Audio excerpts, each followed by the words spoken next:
Hi everyone, it's Cynthia Rose King from Healer's Light, here to talk about what exactly is Healer's Light and why am I doing this? Why did I start this channel? Well, for me, the whole idea of healing light is that our bodies have this innate ability to heal itself. We get a cut, and yes, we clean the wound and we put a band-aid on it, but it's the body that does the healing. But it's also the concept of this universal energy, the life force that is in everything. And, there's many names for it. In Chinese medicine, it's referred to usually as qi. And it just permeates everything. And the more our bodies are, obviously we channel qi, that's how we're alive. But the more we're open and in flow with this universal qi, our own personal, vibrant, healing energy is also more in flow and more vibrant and able to prevent diseases and other things from happening to us, and also help us to recover when things do happen and we need to recover. So that's sort of my broad definition of how I'm viewing Healer's Light and why it's so important to kind of keep that in the back of your mind as you go through your day and your choices that you're making and decisions that you're making, that you want to keep your body open and in flow to this wonderful, beautiful, natural healing energy that we all have. So, and how do we do that? Well, we do that through self-care, which is a big buzzword and it's everywhere and we all know how wonderful it is, but most of us find it very difficult to actually carve out any time of the day to actually do self-care. We we take our vitamins in the morning and, we try to get 8 hours sleep, and somehow that doesn't seem to be enough and it can lead to frustration. So there's many options out there, lots of confusion, lots of buzzwords, everybody's saying this is the best, this is the best. My philosophy, and this is what finally worked for me after decades of studying and getting all kinds of certifications and many practices, which are all wonderful, but you can be overwhelming and may not necessarily be particularly useful for me personally, but there are things I can pass on to other people that they might find useful. So for me, what I found was the importance of developing a self-care practice consciously and consistently. You don't have to be perfect. But consistency is what's important. And being conscious of it and being conscious of how everything needs to come from that perspective of what's most important, your priority, your health, and your self-care. So it's all about just being aware and getting informed. So we all know that this is important because of our own well-being, the quality of our lives, and yet we all feel like, oh, I'm just struggling to get by. I'm struggling to get up in the morning, get the kids to school, go to work, come home. Who the heck has time to be self-indulgent and take bubble baths, right? Or to sit for an hour and meditate. And so you throw the whole practice out the window and say, it's not for me. It's not something I can do. I hope to share with you practices, perspectives, and things that can be done throughout a busy day, and that you might find that by making these small choices, changing your perspective, finding ways to handle stressful emotions, that over time you find the self-care practices that are best for you, and you start feeling more energized. You actually find that you have more time, you're more rested, and your life can become maybe you can't quit your job, and maybe the kids have another 10 years before they go off to college, so you may have the same stresses, but you find yourself more resilient and better able to cope, so that your body is not in that hyper state, just by learning some simple self-care practices that don't necessarily involve an hour of meditation or a long hot bubble bath, all of which is very nice. Not all of us have time for it. So that's what I hope to share with you. But beyond just the personal reasons for self-care and why it's so important, many of us, we want to help others. And so sometimes we overdo at the cost of our own personal energy. So we overdo for others. And so you have to kind of set those boundaries, because it is true that, our energy, by healing ourselves, our energy affects others. My Qigong teacher in one of my classes said one time that in Chinese medicine, when a child comes in that needs healing, the first thing they do, heal the mother. Pause a minute and think about that.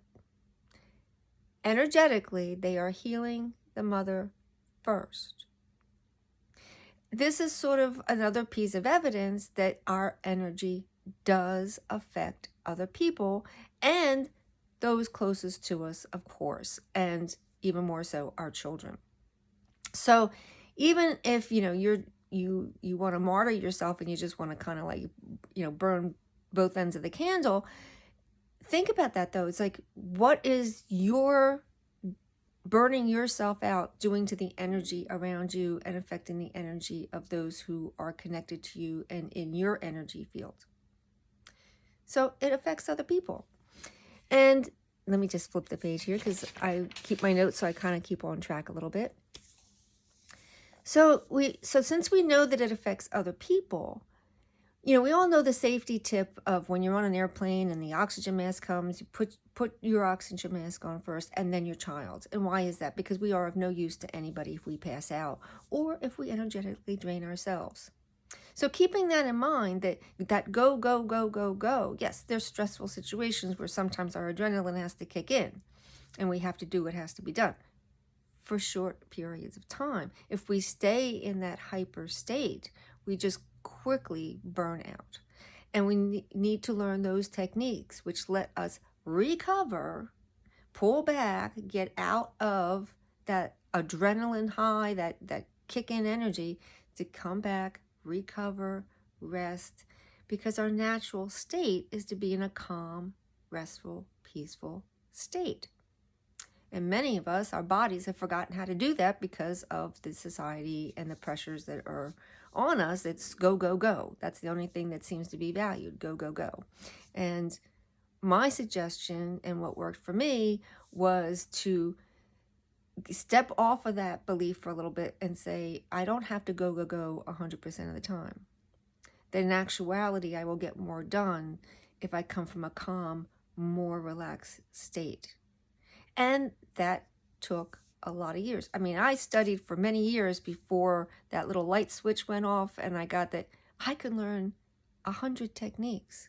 But if I'm not applying the principles internally to what these practices are trying to teach me, it's just going through the motions.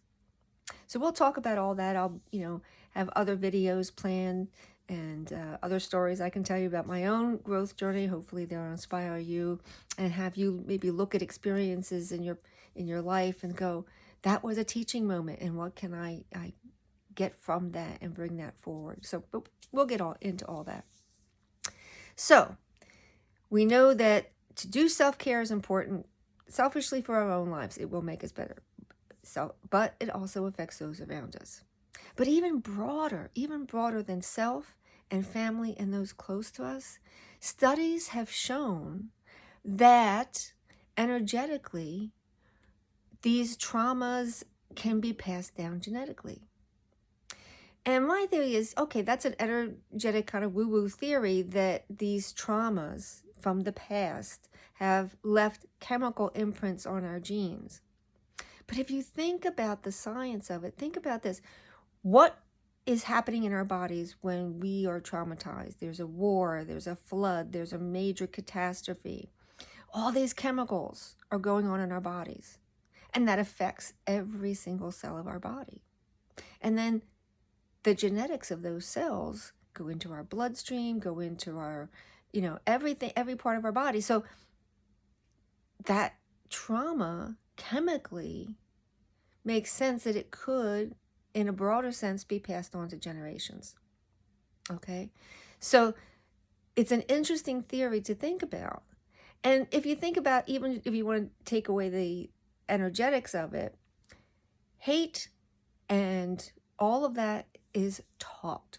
Children are not born into this world hating people or with a certain set of beliefs.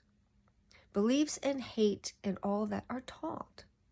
So just orally and historically, if we don't look at the past and accept that the past, these things happened, that the past happened, and we have to forgive and heal it and move on from it, instead what happens is misunderstanding, hatred, vendettas. I mean, think of wars that have gone on for centuries.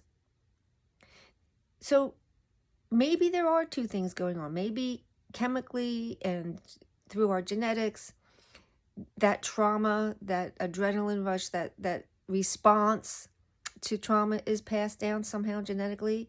But at the same time, culturally and socially, what is being taught to the next generation?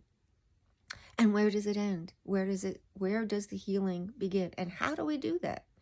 It seems like, well, you're talking about world problems here. What am I supposed to do? I got to get up in the morning and go to work and make the breakfast and make the beds. And what am I supposed to do about the world? I suggest that all healing starts with the individual. All healing begins with one person, each individual person.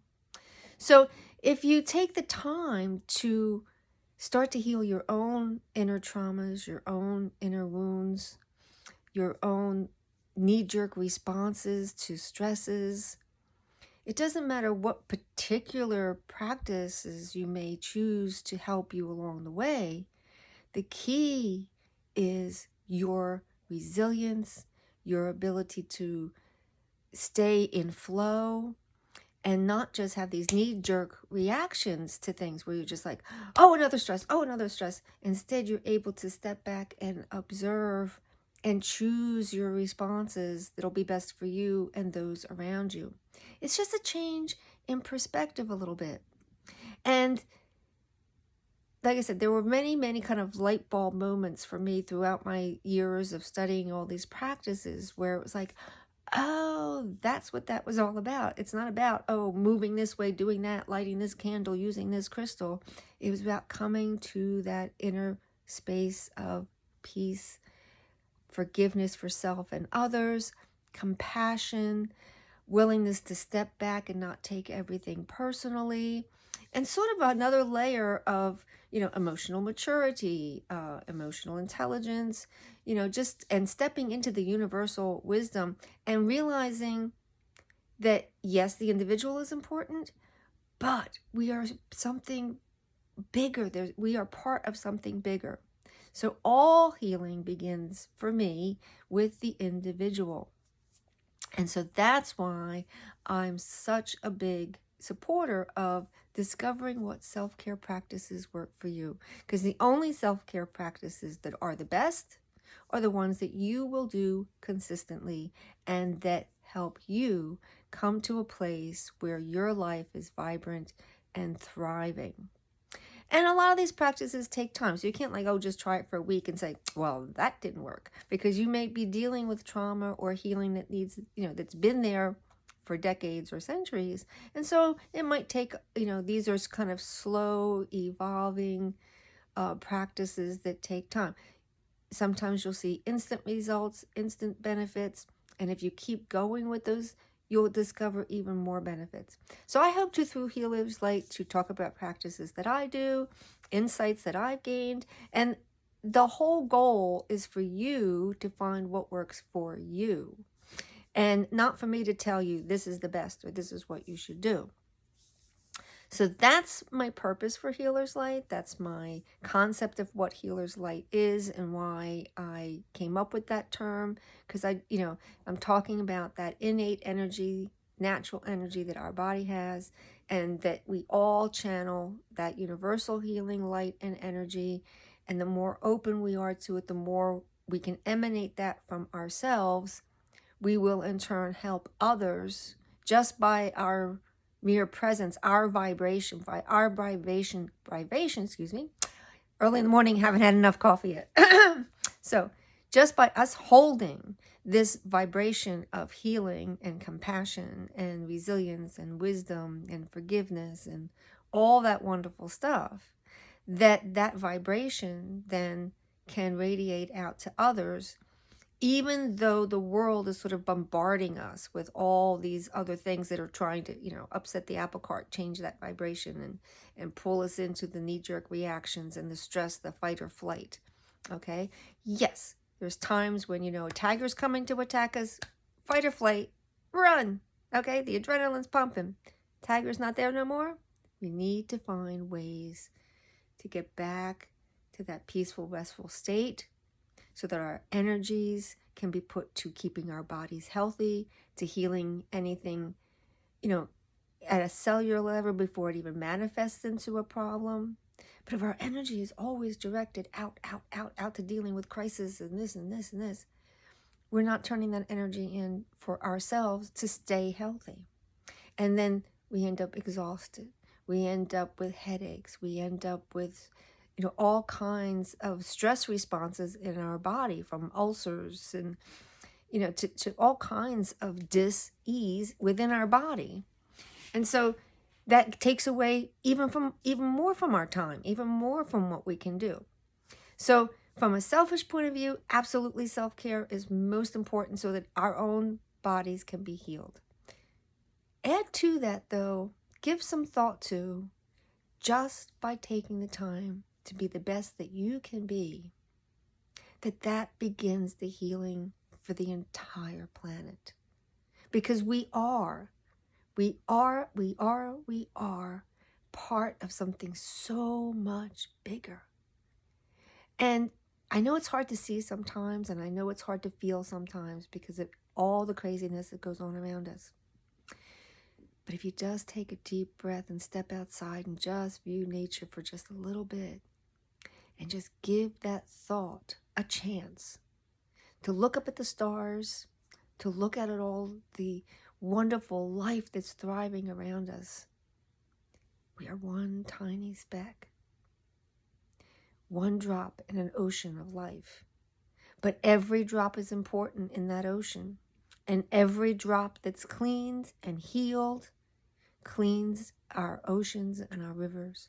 So think of yourself as that drop that can become clear, that can encourage other people to clear, encourage other people to clear, and so on and so on. Going back generations, going forward in generations, we can actually, by clearing our energy, we affect not only those closest to us, but our entire genealogy.